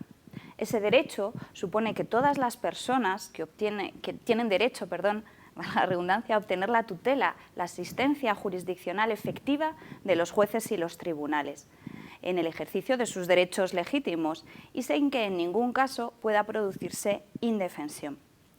Si tenemos en cuenta lo que prevé este precepto, en realidad es un precepto, un derecho poliédrico, es decir, un derecho que tiene múltiples dimensiones. Por ejemplo, ese precepto reconoce el derecho a acceder a la jurisdicción, el derecho a que el acceso a la jurisdicción sea en condiciones de igualdad, el derecho a que la tutela judicial sea adecuada. Esa dimensión, esa configuración, naturaleza poliédrica del derecho ha obligado al Tribunal Constitucional, fundamentalmente, a elaborar una doctrina amplia sobre el derecho a la tutela. Una doctrina amplia que ha sofisticado sobremanera el derecho, que ha creado un derecho de derechos. Dentro de esos subderechos contenidos en el derecho a la tutela judicial efectiva está a la justicia gratuita, que en esencia, como decía, es un derecho prestacional. Se da además la particularidad de que este derecho, el derecho a la justicia gratuita, se contiene en otro precepto de la Constitución, el artículo 119, ubicado en el título destinado a las consideraciones relativas al Poder Judicial, a la Administración de Justicia. Este precepto, el artículo 119, nos dice que la justicia será gratuita cuando así lo disponga la ley, y en todo caso respecto de las personas que acrediten insuficiencia de recursos para litigar. ¿Qué nos está diciendo este precepto? Nos está diciendo en primer lugar que el derecho de acceso a la justicia gratuita es un derecho de configuración legal, es decir, está en manos del legislador definir quién podrá acceder a la justicia gratuita y de qué manera se podrá acceder a la justicia gratuita. Es la jurisprudencia del Tribunal Constitucional la que vincula los dos derechos, el 24 y el 19, de manera tal que aunque el artículo 119 no recoge en puridad un derecho fundamental, su conexión con el artículo 24 ha convertido al derecho a la justicia gratuita en un derecho fundamental, en un derecho de los del núcleo duro, en un derecho irrenunciable y reconocible perfectamente para los ciudadanos de este país. ¿Quién tiene derecho, según lo que dispone la Ley 1/1996 de 10 de enero, es decir, la Ley de Acceso a la Justicia Gratuita, quién tiene derecho, como decía, a acceder a las prestaciones jurisdiccionales, a la justicia de manera gratuita? Por un lado, las personas físicas y por otro lado, las personas jurídicas. Y en las personas físicas se dan algunas particularidades dignas de mención. Tienen derecho, por supuesto, todos los nacionales, todos los ciudadanos que tienen la nacionalidad española. Pero tienen también derecho de acceso los extranjeros con residencia legal, es decir, los ciudadanos que tienen la documentación habilitada para poder residir legalmente y eventualmente trabajar en España. Y he aquí la particularidad. También tienen derecho de acceso a la justicia gratuita los extranjeros que no tienen la residencia legal en tres supuestos. En los casos en que sean demandantes de asilo, en los casos en los que se haya interpuesto contra ellos un procedimiento de expulsión y en los casos en los cuales estén en situación de denegación o la Administración pretenda denegarles la entrada o devolverlos a sus países de origen.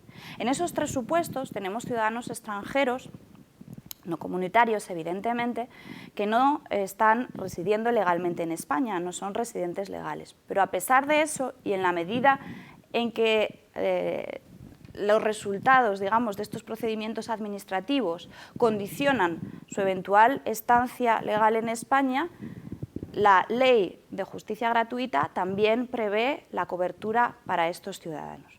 En cuanto a las personas jurídicas, tienen derecho de acceso a la justicia gratuita las entidades gestoras y los servicios comunes de la seguridad social, las asociaciones de utilidad pública y las fundaciones, pero en este último caso, el de las fundaciones y las asociaciones de utilidad pública, solo en el caso de que acrediten que no tienen recursos. Se da otra particularidad en relación con este derecho fundamental, que es que son las comunidades autónomas las que gestionan el acceso al derecho. Sucede lo mismo con la sanidad, sucede lo mismo con la educación, por la clarísima naturaleza prestacional de estos derechos. Cada comunidad autónoma, por tanto, desarrolla una legislación propia, una ley autonómica propia, donde se establecen requisitos de procedimiento adicionales, complementarios o clarificadores para poder hacer efectivo este derecho fundamental. La gestión, la tramitación, la demanda del derecho se hace siempre a través de los colegios de abogados de cada ciudad, de cada comunidad autónoma. Y son los colegios de abogados los que en primer término facilitan al ciudadano la asistencia jurídica a través de distintas modalidades, como digo, variables en función de la comunidad autónoma de la que estemos hablando, y a partir de ahí le ayudan a gestionar, ese abogado de oficio, digamos, le ayuda a gestionar la prestación gratuita, la justicia gratuita, que puede abarcar, esa justicia gratuita, distintos tipos de exigencias económicas. Desde, por supuesto, los honorarios del abogado y el procurador, hasta los aranceles que tienen que ver con la solicitud de certificados o con la propia interposición de los recursos en cualquier orden jurisdiccional. La justicia es gratuita en España. Y con esto concluyo, para todos los órdenes jurisdiccionales, incluido el recurso de amparo ante el Tribunal Constitucional Español. El Ministerio Fiscal es un órgano de relevancia constitucional que está regulado, contenido en el artículo 124 de la Constitución. Que sea un órgano de relevancia constitucional quiere decir que la Constitución le otorga una importancia destacada dentro de aquellos órganos que, con autonomía funcional, colaboran o se integran en el Poder Judicial. Es importante conocer el contenido exacto del artículo 124, que dice así: el Ministerio Fiscal, sin perjuicio de las funciones encomendadas a otros órganos, tiene por misión promover la acción de la justicia en defensa de la legalidad, de los derechos de los ciudadanos y del interés público tutelado por la ley. Y eso lo hace de oficio o a petición de los interesados. Además, es misión suya también velar por la independencia de los tribunales y procurar ante ellos la satisfacción del interés social. Por último, dice el artículo 124 que el Ministerio Fiscal ejerce sus funciones por medio de órganos propios conforme a los principios de unidad de actuación, dependencia, jerarquía y con sujeción, en todo caso, a los principios de igualdad e imparcialidad. Así pues, de este precepto constitucional podemos deducir cuáles son las funciones básicas del Ministerio Fiscal. Y si además sabemos que se integra como colaborador, como órgano colaborador imprescindible dentro del Poder Judicial, podemos entender que su función dentro de los procedimientos jurisdiccionales es ser el órgano vigilante de la legalidad, del respeto a la ley, de los derechos de los ciudadanos, en particular de los derechos de los ciudadanos más vulnerables, y de ahí la presencia clave del Ministerio Fiscal en los procesos penales en los que hay víctimas, la presencia clave del Ministerio Fiscal en los procesos de menores y la presencia clave del Ministerio Fiscal en los casos de violencia de género. Y además, como tercer elemento de sus misiones constitucionalmente encomendadas, debe de velar por el interés público tutelado por la ley. La norma básica que regula el Ministerio Fiscal, más allá del artículo 124, cuya dicción no es muy extensa, es el Estatuto Orgánico del Ministerio Fiscal, aprobado por la Ley 50/1981 de 30 de diciembre y sustancialmente modificado en el año 2007 por la Ley 24/2007 de 9 de octubre. ¿Cómo se accede a la carrera fiscal? ¿Cómo se accede al puesto de fiscal en el caso del sistema español? Pues bien, se accede por oposición libre.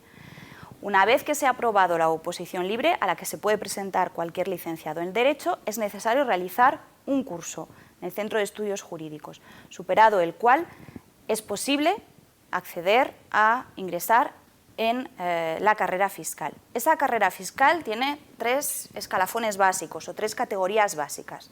La categoría de fiscales de sala, que son equiparables en nivel a los magistrados del Tribunal Supremo, la categoría de fiscales de segunda categoría, equiparables a los magistrados en el orden jurisdiccional ordinario, y la categoría de los abogados fiscales, equiparable a los jueces. Es decir, cuando uno termina la escuela e ingresa en la carrera judicial, ingresa por el tercero de estos niveles, el de abogado fiscal, para posteriormente ir ascendiendo.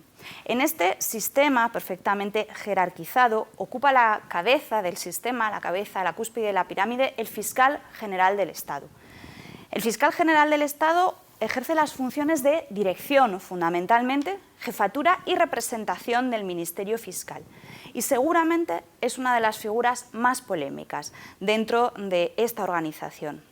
Y en cuanto explique cuál es su sistema de nombramiento, vamos a entender por qué. La Constitución y la ley establecen que el fiscal es nombrado y cesado por el Rey a propuesta del Gobierno, una vez oído el Consejo General del Poder Judicial y una vez que ha comparecido el candidato ante la comisión correspondiente del Parlamento. Es cierto que intervienen los 3 poderes de alguna manera en el nombramiento de fiscal general del Estado: el Poder Judicial a través del Consejo, el Poder Legislativo a través de la Comisión Parlamentaria y el Poder Ejecutivo, que es el que le nombra. Pero finalmente lo que es determinante es el nombramiento por parte del Gobierno, lo cual hace dudar mucho siempre de la independencia del fiscal general del Estado, por, sobre todo, su capacidad de emitir circulares, instrucciones y responder a consultas que le hacen los fiscales, digamos, de las categorías inferiores. El fiscal general del Estado tiene que garantizar esos principios de funcionamiento a los que me refería al principio: el funcionamiento jerarquizado, único, coherente de todos los miembros de la carrera fiscal. Es decir, tiene la potestad para dar directrices sobre cómo hay que actuar en determinados supuestos. Y el hecho de que sea nombrado por el Gobierno en muchas ocasiones arroja una sombra de sospecha sobre esa labor de dirección, sobre esa capacidad de dirección que el fiscal general del Estado tiene sobre el resto de los fiscales a él subordinados. En cualquier caso, es mandato de la ley, y a pesar de estas sospechas que, como digo, aparecen con frecuencia no solo en la doctrina, sino en los medios de comunicación y entre los estudiosos de esta institución constitucional, como decía, a pesar de eso, la ley dice que el fiscal general del Estado debe actuar con imparcialidad e independencia, sin recibir instrucciones ni órdenes del Gobierno ni de ningún otro órgano administrativo o judicial, y que, en todo caso, el Gobierno tiene la facultad de interesar del fiscal general del Estado que promueva ante los tribunales determinadas actuaciones pertinentes en defensa del interés público. Esta serie de recomendaciones o de mandatos de la ley que parecen decir que el fiscal debe ser independiente y al mismo tiempo le someten en algunos casos a las instrucciones o a las sugerencias del Gobierno, son las que justifican esa sospecha en relación con su falta de independencia en el ordenamiento español. Existen algunos órganos previstos en la ley que prestan ayuda al fiscal general del Estado. Me refiero al Consejo Fiscal, que es un órgano de representación de la carrera fiscal, que vendría a ser un trasunto del Consejo General del Poder Judicial, pero en la carrera fiscal, y cuya finalidad es asesorar al fiscal general del Estado. Junto al Consejo Fiscal tenemos la Junta de Fiscales de Sala. Los fiscales de sala, como decía antes, son la categoría última, la categoría superior dentro de la carrera fiscal. Esta Junta de Fiscales de Sala es un órgano de asesoramiento técnico, es decir, aunque la preside el fiscal general del Estado, la finalidad que tiene este órgano es prestarle asesoría en los asuntos en los que él considere pertinente y, sobre todo, en aquellos asuntos que exijan de su pronunciamiento a través de las tres figuras que mencionábamos antes, las circulares, las instrucciones o las consultas. Como tercer órgano tenemos a la Inspección Fiscal, que ejerce competencias de inspección, de buen funcionamiento del trabajo de los fiscales de segunda categoría o de los abogados fiscales. En cuarto lugar, como órganos de apoyo del Fiscal General del Estado, está la Secretaría Técnica, que se encarga de hacer estudios e informes sobre aquellos temas que le encargue el Fiscal General del Estado. Y por último, existe una unidad de apoyo que da asistencia administrativa y asistencia de gestión en materias de estadística, informática, traducción de lenguas, etc. Se ha buscado de una forma afanosa un concepto constitucional de poder judicial razonablemente preciso.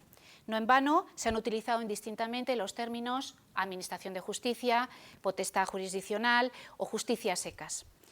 Pero debemos destacar o dotar a la expresión poder judicial de un sentido jurídico.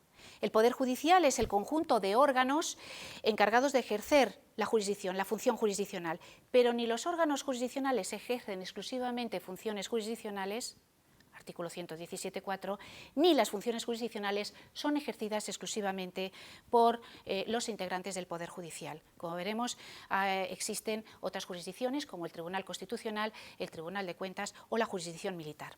El Poder Judicial es un poder poliédrico, es decir, cuenta con varias aristas, una organización única, pero que se ejerce por todos los jueces y magistrados, lo que está estrechamente ligado a la idea de la independencia judicial.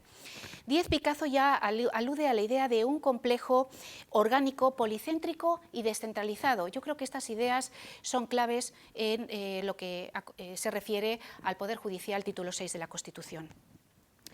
Esta reconoce una jurisdicción ordinaria y unas jurisdicciones especiales. La diferencia fundamental estaría, lógicamente, en el diferente o en el distinto estatuto jurídico de los miembros o de los jueces que la integran.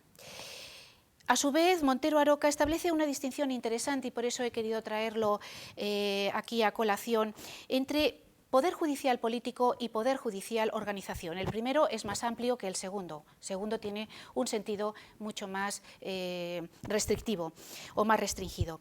En efecto, el poder judicial político abarcaría los órganos jurisdiccionales, todos los órganos que ejercen funciones jurisdiccionales, tanto ordinarios como especiales. En cambio, el segundo, que tendría un sentido más restringido, se extendería solo a cierto tipo de órganos jurisdiccionales. Desde este punto de vista, el Poder Judicial es una parte organizada del conjunto de jueces y magistrados que tienen potestad jurisdiccional. Está regulado por la ley orgánica. Los jueces y magistrados cuentan con un estatuto jurídico común y, además, el órgano de gobierno es el Consejo General del Poder Judicial. Al margen de esta organización, como hemos dicho antes, quedarían otras jurisdicciones como el Tribunal Constitucional, Tribunal de Cuentas y la jurisdicción militar.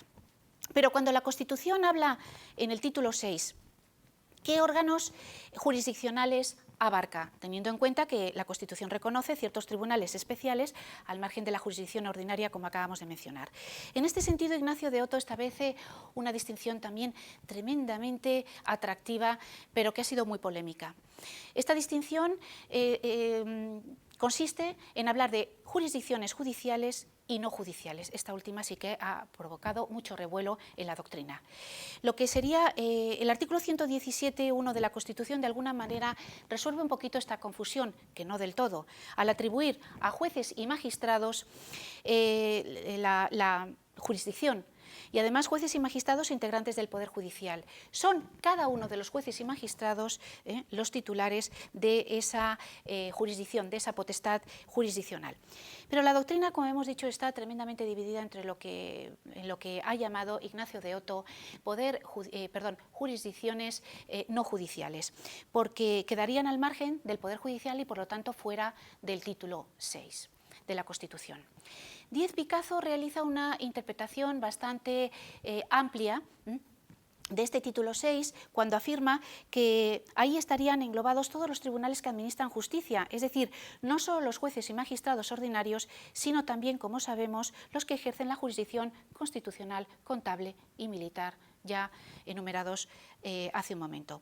De los preceptos de la Constitución y también de la Ley Orgánica del Poder Judicial se infieren los llamados principios constitucionales de la potestad jurisdiccional, importantísimos también para esta independencia judicial. En primer lugar, el sometimiento de los jueces y magistrados al imperio de la ley, derivado a su vez del importantísimo principio de Estado de Derecho, por cierto, perfectamente descrito en la exposición de motivos de la Ley Orgánica del Poder Judicial, y también del principio de Estado democrático. Se trata de una ley que el Poder Judicial, los integrantes del Poder Judicial, no crean ni tampoco pueden modificar, sino tan solo interpretar y aplicar. No olvidemos lo que dice la Constitución en el artículo 117, efectivamente su función es juzgar y hacer ejecutar lo juzgado.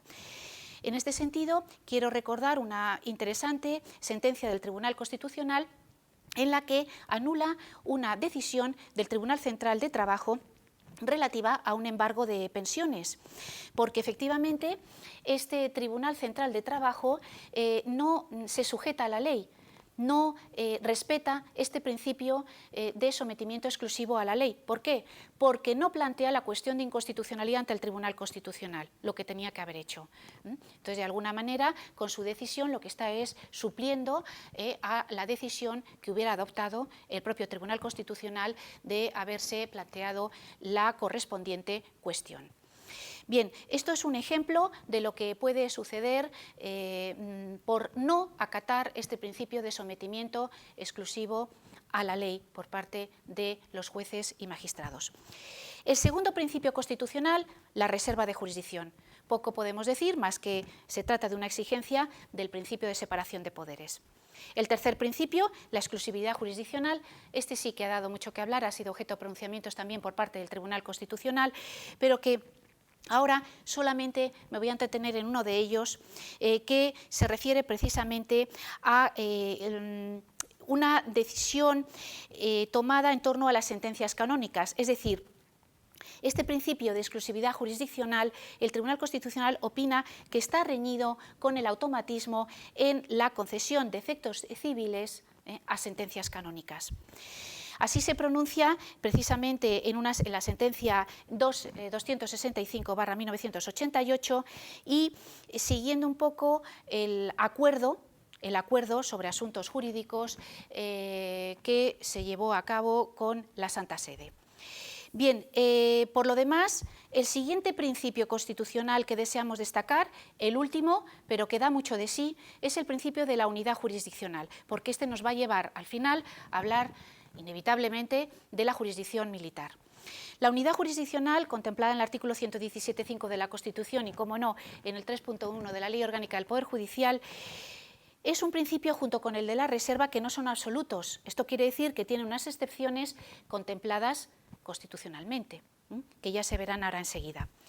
Podemos decir que en principio no hay más que una clase de juzgados y tribunales, los ordinarios, como sabemos, que están sometidos a un régimen jurídico específico. Esto quiere decir que las comunidades autónomas carecen de poder judicial, porque como sabemos los tribunales superiores de justicia no son órganos de las respectivas comunidades autónomas, sino de ese poder judicial único. En efecto, el Tribunal Constitucional aquí ha admitido, aunque con una interpretación muy peculiar, lo que se denominan las cláusulas subrogatorias en determinados estatutos de las comunidades autónomas, las cuales suponen aceptar el deslinde que el Estado realiza entre lo que sería administración de justicia en sentido estricto y administración de la administración de justicia, es decir, los medios o recursos, los medios materiales y personales que, digamos, no integran lo que sería el núcleo esencial de la administración de justicia. Pues bien, las competencias que asumen las comunidades autónomas por ese resquicio de la cláusula subrogatoria, evidentemente, no pueden entrar en el núcleo de la administración de justicia en sentido estricto. Pero el principio de unidad jurisdiccional ha sido el resultado de una larga lucha histórica precisamente contra las jurisdicciones especiales, porque éstas daban lugar a ciertos privilegios. y se ha luchado contra ello. Más que nada porque eso va en detrimento del principio de independencia judicial que tanto estamos intentando defender.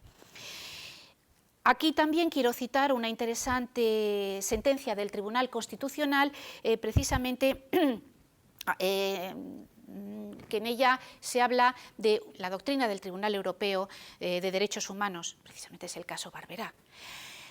Ahí el tribunal afirma que tanto los juzgados centrales de instrucción como la Audiencia Nacional se puede considerar por sus digamos, su composición, su modo de designación, son orgánica y funcionalmente órganos judiciales ordinarios. Y así lo ha considerado también la propia Comisión Europea de Derechos Humanos en su informe de 1986. El principio de unidad jurisdiccional, y ya para concluir, nos lleva, como he dicho con anterioridad, a hablar de una forma inevitable de lo que es la jurisdicción militar, en el ámbito estrictamente castrense, lo que se puede relacionar con los artículos 8 y también 30 de la Constitución. En efecto, aquí el Tribunal Constitucional sí que se ha pronunciado en diversas ocasiones y yo creo que lo más destacado de su opinión es que la Constitución establece unos límites muy severos, muy estrictos a la ley reguladora de la jurisdicción militar. ¿Por qué? Porque la Constitución limita el ámbito de la jurisdicción militar a lo estrictamente indispensable, prohibiendo al legislador que se atribuya a los órganos de la jurisdicción militar el conocimiento de delitos que no sean estrictamente castrenses, que no sean estrictamente militares. Por lo demás, la adaptación de la jurisdicción militar a los principios constitucionales ya se llevó a cabo, como sabemos, por la Ley Orgánica 4/1987 de competencia y organización de la jurisdicción militar, que culmina con la creación en el Tribunal Constitucional de la Sala de lo Militar, integrada, como todas las demás salas, en la cúspide del Poder Judicial. Esto nos lleva a una conclusión con la cual terminamos, es que el vértice de la jurisdicción militar es pues común a la jurisdicción ordinaria y, por tanto, la última palabra, incluso en el ámbito castrense, en el ámbito militar, la tiene el Tribunal Supremo, tal y como se infiere del artículo 123 de la Constitución. El Tribunal Supremo tiene su sede en Madrid y es un órgano jurisdiccional único con jurisdicción en todo el territorio nacional. Estamos, por tanto, ante el Tribunal Superior en todos los órdenes, salvo lo dispuesto en materia de garantías y derechos constitucionales, cuya competencia corresponde al Tribunal Constitucional. Sin embargo, en este sentido, es justo señalar, recordar que el Poder Judicial desempeña también importantes funciones en materia de defensa de derechos fundamentales, ya que la mayoría de los procesos de garantía de defensa de derechos fundamentales se sustancian a vía ordinaria, eso sí, por supuesto, sin perjuicio del recurso de amparo del Tribunal Constitucional. En cuanto a sus orígenes, el Tribunal Supremo fue creado en 1812 por las Cortes de Cádiz y se ocupa, entre otras cuestiones, de decidir los recursos de casación, los de revisión y otros extraordinarios. Se encarga también del enjuiciamiento de los miembros de altos cargos, de altos órganos del Estado y de los procesos de declaración de ilegalización de partidos políticos. En cuanto a su composición, el Tribunal Supremo está compuesto, conforme a la Ley 38/1988, de planta y demarcación judicial, por el presidente del Tribunal Supremo, los 5 presidentes de sala y 74 magistrados que se integran en las distintas salas ordinarias del Tribunal Supremo. Asimismo, apuntar que las normas de funcionamiento y reparto de asuntos entre las distintas salas son aprobadas por la Sala de Gobierno y remitidas al Consejo General del Poder Judicial para que posteriormente sean publicadas en el Boletín Oficial del Estado. Además, la actividad del Tribunal Supremo es objeto de comunicación pública, mediante la aprobación por la Sala de Gobierno de su memoria anual de funcionamiento, que posteriormente se presenta todos los meses de septiembre en el solemne acto de apertura de tribunales, que suele estar presidido por Su Majestad el Rey y que tiene lugar en el Palacio de Justicia, que es la sede del Tribunal Supremo. Respecto al funcionamiento, ¿cuáles son los órganos que hacen que funcione el Tribunal Supremo? Nos referiremos en primer lugar al presidente del Tribunal Supremo, el artículo 123.1 de la Ley Orgánica del Poder Judicial señala que el presidente del Tribunal Supremo y el presidente del Consejo General del Poder Judicial, al ser la misma persona, será nombrado por el Rey a propuesta del Consejo General del Poder Judicial de entre miembros de la carrera judicial o juristas de reconocido prestigio, reconocida competencia, con más de 15 años de antigüedad en su carrera o en el ejercicio de su profesión. En cuanto a la posibilidad de reelección, esta cabe, pero una única vez. Nos referiremos a las funciones que tiene el presidente del Tribunal Supremo. Están previstas en el artículo 160 de la Ley Orgánica del Poder Judicial y destacaremos la de convocar, presidir y dirigir las deliberaciones de la Sala de Gobierno. En segundo lugar, también fija el orden del día de las sesiones de esta sala y, por último, autoriza con su firma las decisiones los acuerdos que se hayan adoptado en esta sala y se encarga de velar por el cumplimiento de las mismas.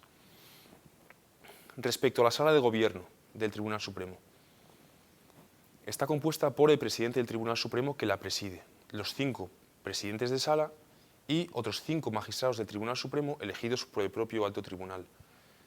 Actuará como secretario en las sesiones de la Sala de Gobierno el secretario de Gobierno del Tribunal Supremo. Por lo tanto, vemos que tenemos un presidente del Tribunal Supremo, una Sala de Gobierno y a continuación 5 salas ordinarias, como son la Sala Primera, que es la Sala de lo Civil, la Sala Segunda de lo Penal, la Tercera de lo Contencioso Administrativo, la Sala Cuarta, que es la de lo Social, y la Quinta de lo Militar.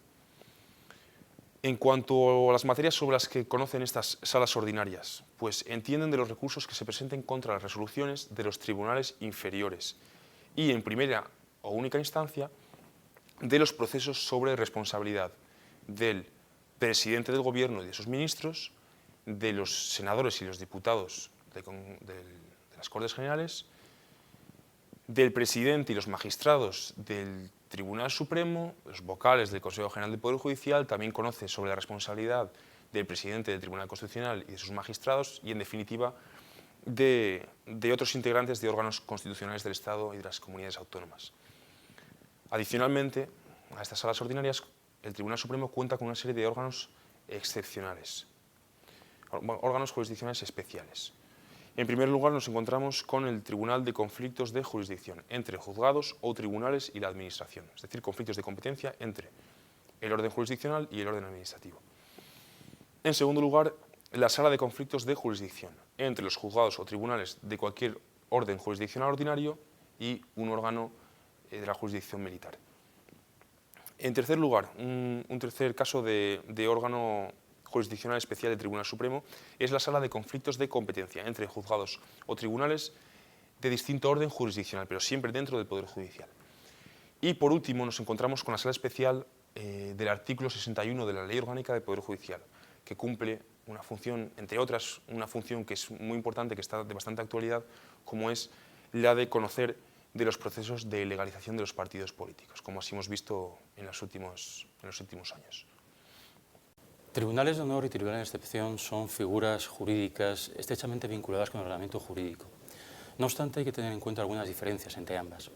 En cuanto a los tribunales de honor, hay que decir que son figuras endogámicamente españolas, en el sentido de que, al margen de algunos antecedentes en la Gran Bretaña de la Edad Media, donde los Court of Honor podían enjuiciar el comportamiento de algunos de los caballeros, es realmente en la segunda mitad del siglo XIX cuando en España empieza a aparecer, primero en el ámbito de la administración militar, posteriormente la administración funcional o civil y ulteriormente ya para corporaciones profesionales y gremios, donde realmente se instala este tipo de figura, que hay que subrayar que se trata de una figura no jurisdiccional. De hecho, están compuestos los tribunales de honor por los pares del encausado, en el cual el bien jurídico protegido no es tanto el honor de la persona encartada como la salvaguardia del honor o el comportamiento de ese gremio al que pertenece. El procedimiento era extremadamente sumario, prácticamente magro, en donde no había capacidad de recurso a la resolución por la cual se la apartaba del cuerpo, más allá de algunos recursos en materia casacional por cuestión de forma. La llegada en 1931 de la Constitución, con la Segunda República, viene a poner de manifiesto la sensibilidad social hacia el tema de los tribunales de honor. En el artículo 95 lo que viene a hacer es suprimirlos, tanto en el ámbito civil como en el ámbito militar. No obstante, la Guerra Civil en 1936 vuelve a revertir esta situación y ya desde muy tempranamente, en los 1936, principios del 37, con la Ley de Estructuración del Estado, comienzan a constituirse por parte del bando rebelde algunas de las figuras ceñidas, como han sido las comisiones de depuración y los propios tribunales de honor, primero destinados a cuerpos de la Administración Civil del Estado, como abogados del Estado, Ministerio Fiscal, propios militares, para luego pasar ya a regular también los comportamientos de corporaciones profesionales y gremios. Esto, por tanto, también era reflejo de la existencia de regímenes totalitarios, una característica como eran estos tipos de tribunales. Adviértase que ya en 1934, en el régimen nazi, el doctor Ley ya había establecido los tribunales sociales de honor para regular precisamente estas conductas en ese ámbito. La llegada de la Constitución de 1978 viene a modificar notablemente esta situación, aunque no de manera radical, como hizo la de 1931. El artículo 26 de la Constitución prohíbe los tribunales de honor en el ámbito de la administración civil, pero no dice nada desde el punto de vista militar. Por lo tanto, a sensu contrario, había que entender que se mantenían estables con el riesgo para principios básicos como el no bis in idem o la unidad jurisdiccional. En este sentido, habría que esperar posteriormente a diversas normas reguladoras sectoriales del Código Penal Militar, de la demarcación y planta de Defensa Nacional del año 2005, para de una manera ya definitiva derogar del ordenamiento, apartar del ordenamiento jurídico español estos tribunales, insisto, de carácter parajurisdiccional. En cuanto a los tribunales de excepción o jurisdicción especial, jurisdicción ad hoc, son aquellos órganos creados en su momento atendiendo a razones de materia, a razones de persona, a razones también de carácter temporal, incluso a razones de carácter territorial, para conocer un asunto ad hoc o ad hominem determinado y por un tiempo concreto. Hay que tener en cuenta en este tipo de figura jurídica, en cuanto a los tribunales de excepción, que dependiendo del entorno político, social y jurídico, no pueden ser todos valorados igualmente. Todo el mundo puede comprender que no es lo mismo los tribunales que actualmente de jurisdicción especial podemos ver creados en el seno del Consejo de Naciones Unidas, como el Consejo de Seguridad, como puede ser el Tribunal para los Delitos Cometidos en la ex Yugoslavia, o en Ruanda o Sierra Leona, que aquellos tribunales especiales que fueron creados, por ejemplo, en el régimen fascista de Mussolini o en el propio régimen nazi, como el Tribunal del Pueblo, o incluso en nuestro propio ordenamiento el Tribunal para la Represión del Comunismo y la Masonería. Por lo tanto, hay que distinguir entre las sensibilidades de unos tribunales y otros, aunque ambos tengan esa cualidad de excepcional o especial. Ahora bien, también es importante subrayar que cualquiera que fuera el fin de esa creación, también el bien jurídico protegido, incluso el reproche que se le puede hacer a la conducta que va a ser enjuiciada. Lo cierto es que los tribunales de excepción, la jurisdicción especial, no es sino una anomalía del normal funcionamiento de la Administración de Justicia ordinaria, puesto que se están creando principios básicos como el de un juez premeditado por la ley y posteriormente también el de unidad jurisdiccional, en los cuales su vulneración puede afectar gravemente a la tutela judicial efectiva. En cuanto al tratamiento constitucional que tenemos de estos tribunales especiales o esta jurisdicción excepcional, hay que tener en cuenta lo que dice el artículo 117 de la Constitución, que en su último parágrafo los prohíbe, sin perjuicio de que en el número 5 del propio artículo 117 contempla la jurisdicción militar, que de alguna manera podía escapar de este principio de unidad jurisdiccional. No obstante, también, tanto legal como constitucionalmente, viene constreñida el ámbito de la jurisdicción castrense y, por tanto, en ningún caso vulneraría este principio. Para terminar, también hacer alguna breve referencia sobre algunos órganos jurisdiccionales vigentes en la actualidad, como es la Audiencia Nacional o los Juzgados Centrales de Instrucción, en donde también en ocasiones se le ha reprochado su herencia de tribunales constituidos durante la dictadura y que podrían también adolecer de esa unidad jurisdiccional. Tanto el Tribunal Constitucional como el Consejo Europeo de Derechos Humanos, en el caso Bárbara, han estimado que la Audiencia Nacional y los Juzgados Centrales de Instrucción son perfectamente incardinables con el principio de unidad jurisdiccional de nuestra Constitución.